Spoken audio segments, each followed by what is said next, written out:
200 éve született Jókai Mór.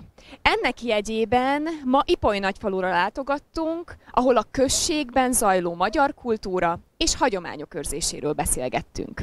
Azt szeretném elsősorban megkérdezni, hogy milyen formában mutatkozik meg a magyar hagyományok és a magyar kultúra őrzése, ápolása a községben, mind mai nap, mint a múltban. Igen, úgy mind a környék többi falván is, nálunk is a hagyományokat őrző, az a hagyományőrző csoportok, a női, illetve múltban a férfi volt. Mai napig működik községünkben a női éneklő csoport a csimadok mellett. A múltban volt férfi csoportunk is éneklő, de sajnos mostanra már nem működik. Ami továbbá nagyon fontos a számunkra, az a óvoda, magyar nyelvű óvoda, ahol pillanatnyilag 12-13 kisgyerek van, amikből a nagy része magyar nyelven tanul, és minden ilyen falu rendezvényen, anyák napjak, idősek napjakon, Mikulás, karácsonyi műsor, készítenek egy kis műsort. Igaz, hogy kombinált nyelven, de többnyire azért magyarul. Továbbá a hölgyek, a csoport évente készül kiszehajtás, mikor jön a tavasz, és hasonló ilyen hagyományőrző mindenekkel. Ami még ide tartozik az, hogy nagyon lelkesek, nagyon sokszor elmennek a környező falvakba. Azt kell tudni, hogy nagyon nehéz több faluba is összetartani a csoportokat, azért is hálásak vagyunk nekik, hogy ők még őrzik ezt a hagyományokat, kiöltöznek szépen, ruhákat várnak, úgyhogy tényleg nagyon büszkék vagyunk rájunk. Az óvodát ugye említette, milyen formában mutatkozik meg a mindennapokban az óvodában a magyar kultúrának a megőrzése? Végül is magyar nyelvű óvoda működik községünkben, 12-13 a múltban volt 20 fölül is kisgyerek, és ahogy mondtam, többnyire magyar nyelvűek, magyar meséket hallgatnak, néznek, magyar műsorokat tanulnak, magyar néptáncokat próbálkoznak. Ugye 200 éve született Jókai Mór, hogyan fognak megemlékezni róla, esetleg az óvodában kerül-e majd sor arra, hogy felolvasnak a műveiből? Igen, végül is ez a gyerekeknek a legközelebbi, hogy az óvodában ott próbáljuk velük megszerettetni ezt a fajta művészetet is. Úgyhogy ott van egy éneklő, felolvasó délutánok, amikor ilyekkel is foglalkoznak, és különösen ebben az évben, mikor a 200. évforduló van, akkor erre fognak egy kis hangsúlyt tenni, hogy gyerekek ilyen szinten is beléjük kerüljön az, hogy és megismerjék Jókai Mór művészetét. Nagyon szépen köszönöm. Szívesen. Én Tótné Abelowski Mária vagyok, a csoport vezetője. Itt születtem Ipoly Nagyfalun, még nem Ságon. És azért hangsúlyozom ki, hogy a lánynevemet is, mert mint lány alakítottam meg a csoportot. Melyik évben alakult meg a csoport? 50 éve. A népviseleteket az itteni régmúlt népviselete alapján mintázták? Amit most rajtunk van, az a legrégebbi fölelhető népviselet alapján lett elkészítve, de sok részlet van a népviseletünkön, ami még 100 éves pruszlikról vagy fejkendőről vettünk le, és tettük rá a mostanira. Az akkor csak egy olyan virágmintás akármi volt, de 16-an kezdtünk. 16 tagja volt akkor a csoport. Igen. Nagy része a szövetkezetben dolgozó asszonyok, és még 3 vagyunk itt most, akik az eredeti csoportokban akkor voltak. Azok az asszonykák bármikor jöhettek próbálni, mert itt dolgoztak a szövetkezetben, sok próbánk volt olyan, hogy kint letették a kapát, bejöttek és próbáltok, énekeltünk. Na hát ennek az volt az eredménye, hogy egy nagyszerű, erős éneklőcsoport alakult, ahová csak lehetett, kezdtek megismerni, hívtak és mentünk föllépni. És így kerültünk, első komoly versenyünk tavaszi szél vizetáraszt volt. Régebbi, föllelhető viselet alapján az anyagokat is, a díszítéseket is igyekeztünk venni, vagy kaptunk is, sokat kaptunk kölcsön is, és azt szerint vártuk meg a mostani népviseletünket. Szóval ez a népviselet volt jellemző a régmúltban ugye a községre, a falura és a vidékre. Egyébként a palócok igen sötéten öltöztek, mondjuk ez mivel, hogy Menyeske kórus, úgynevezett Menyeske kórus, megengedünk magunknak egy-egy világosabbat, már a fiatalabbak, pirosat, meg ilyesmit, de nagyon sötéten jártak, feketébe, még esküvőre is. Az első énekeinket, népdalainkat, a még élő, sajnos már nem élnek azok a nénik, azoktól gyűjtöttük össze. Mert nekem ugye fixa ideám volt, Léván a zenetanárom, csak tiszta forrásból belénk verte, csak hazai népdalokat, és most már csak palóc népdalokat. Azért is vagyok Palócba, beszélek, mert nagyon büszke vagyok erre, hogy még él ez a palóc nyelvjárás.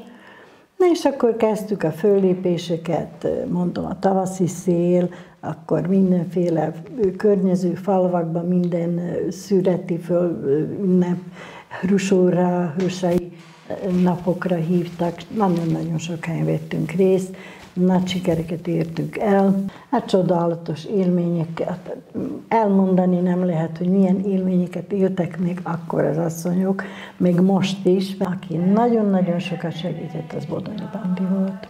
Az kollégám volt, és jártuk vele az országot, volt egy kincskereső csoport, rengeteg népdal gyűjtött össze Gömörbe, Palócvidéken, Ágtiborral, és ugye azt én mind hazahoztam a csoportba, de egyébként is nagyon sokat segített próbákra, és eljött, igazított, hogy ne essen le a hang, stb. És csak ének, vagy volt zenei kíséret is a részéről? Nem. Ő nem vette a mi munkánkban részt, ő csak tanácsokat adott, meg ha teljesen már nem tudtam mit keresni, mert igyekeztem mindig új népdalokat beiktatni a műsorunkba, úgyhogy most legalább 100 népdalt ismer a csoport. Na közben aztán fölújultunk, mert sajnos 5-en meghaltak, és akkor apróba beszerveztünk fiatalokat is, nagyon örülünk, mert nagyon becsületesen járnak próbákra is, még 6 évek óta már itt vannak. Azért is hangsúlyozom ki annyira a palócságot, hogy valahogy ránk talált ez a Berze Marianna, aki a palóc világtalálkozókat szervezi, és akkor meghívtak minket föllépni. És onnantól kezdve 3-4 ilyen világtalálkozón voltunk, és ahogy ez a palócság összefog, az egy olyan csodálatos, és nem szégyelik a palóc nyelvet senki. Az egy olyan csodálatos érzés, és ennek a révén az egyik csoport segítségével eljutottunk Bécsbe is, a Szent István napok megünneplésére, ahol szintén fölléptünk, még szentmisén vettünk részt a Dómba. Hány tagja van jelenleg a csoportnak? 11 tagja van. A népdalok mellett kitaláltunk, hogy összeállítunk adventi koncertprogramokat. Ezeket az adventi koncerteket maga a csoport rendezi a községben? Igen. Mindenki közbeszól, mindenkinek van ötlete, még fiatal lányok is voltak, úgyhogy hangszeres kísérettel, versek, énekek, csodálatos összeállítás. Hol kerül megrendezésre? Itthon a templomba, meg a kultúrházba, meg a környező faluk templomaiba, meg a környező szociális intézményekbe is elmentünk. Az utolsó kérdésem az lenne, hogy mi a fő célja a csoportnak így a utókor számára? Mi a fő üzenete? A fő üzenete az, hogy senki se tagadja meg, honnan jön. Nem kell szégyelni azt, hogy faluról vagyok, ugyanolyan művelt lehet valaki, ha faluról származik. Nem kell szégyelni, hogy palóc nyelvjárásom van, mert a székelyek se szégyelik, a csalóköziek se szégyelik, és minél több fiatalt megszólítani, mert a legnagyobb célunk és a legnehezebb célunk az, hogy legalább 4-5 fiatalt, hogy pótolják ezt a... Lehet mondani, hogy a fő cél az úgymond a hagyomány megőrzése és átadása. Igen, hagyomány megőrzése és átadása, csak nagyon nehéz. Nagyon-nagyon nehéz. Ez a célunk, hogy kicsit a fiatalokat is megmozdítsuk. Nagyon szépen köszönöm a beszélgetést. Nagyon szívesen. Bodonyi Néztopi Ilona vagyok, Ipolynagyfalusi lakos jelenleg, de én nem törzsökeres ipolynagyfalusi vagyok. 1968-ba kerültem ide úgy, hogy férjhez mentem, és ide kerültem Menyecskének, úgymond, és azóta itt élek. Itt dolgoztam először a helyi óvodában, utána pedig 25 évig a helyi nemzeti bizottság, akkor még helyi nemzeti bizottságon, úgy, mint anyakönyvvezető és úgy, mint irodavezető is, onnan mentem nyugdíjba. Én már 26 éve nyugdíjas vagyok. És az énekkar tagja pedig 50 éve, az megalakulása kezdetétől Marikával együtt alakítottuk meg az éneklőcsoportot. Az Csemadok szervezet Ipolynagyfalun már régen azelőtt is működött, volt ami olyan időszak, amikor nagyon is jó színdarabokat játszottak, mindenféle akciókat szerveztek, mulatságokat, de aztán egy időre a Csemadok valahogy úgy ellankadt, és nem volt elnök, aki vállalta volna. És ahogy mi összejöttünk 2013-ban újra az éneklőcsoport, elhatároztuk, hogy mi az éneklőcsoport tagjai megalakítjuk a Csemadok szervezetet. Úgyhogy 2014-től van tulajdonképpen újra Ipolynagyfalun működő Csemadok szervezet, és akkor engem választottak elnökévé, mai napig ezt a tisztséget én töltöm be egyenlőre. Miben segíti a Csemadok a község munkáját, ugye főleg abban, hogy hogyan őrzik a magyar hagyományokat, a magyar kultúrát, milyen rendezvényeket szerveznek? Mi a községi hivatal által szervezett minden ünnepségen, minden megmozduláson részt vettünk. Először még aktívabban szükségük volt a munkánkra, mivel a falunapokon volt olyan falunap, hogy palacsintát süttünk, az egész társaság ott volt a kultúrotthonban, és sütte a palacsintát, töltötte. Akkor volt, hogy itt úgy nevezik, hogy pamposkát, a farsangi fánkot, azt sütöttünk, dagasztottuk a kultúrházba, és szóval fantasztikus élményekkel gazdagodtunk. Aztán a falusi disznóöréskor egyszer ilyen kiszahajtást is rendeztünk, és együtt vonultunk be a kultúrházba, közösen énekelve az egész ott lévő közönséggel, az is egy csodálatos akció volt.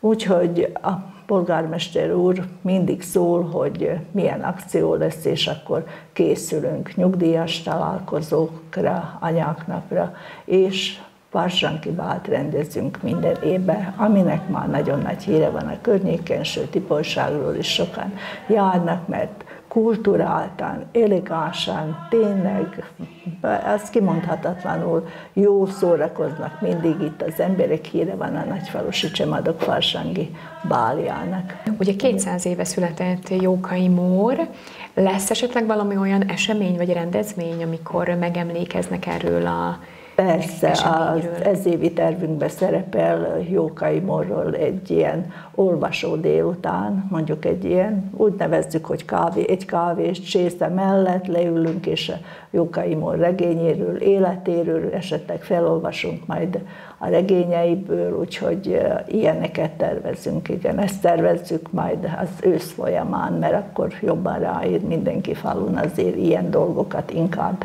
őszre, mert író-olvasó találkozókat is, ettől függetlenül szerveztünk már eddig is. Nagyon szépen köszönöm a beszélgetést. Nagyon szívesen, örülök, hogy segített. Falusi Menyecskénél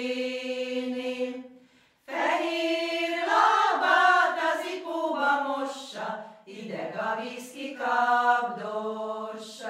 Nincszer madár a fecskénél, a nagyfalusi Menyecskénél fehér lábát az ipóba mossa, ideg a víz kikapdossa.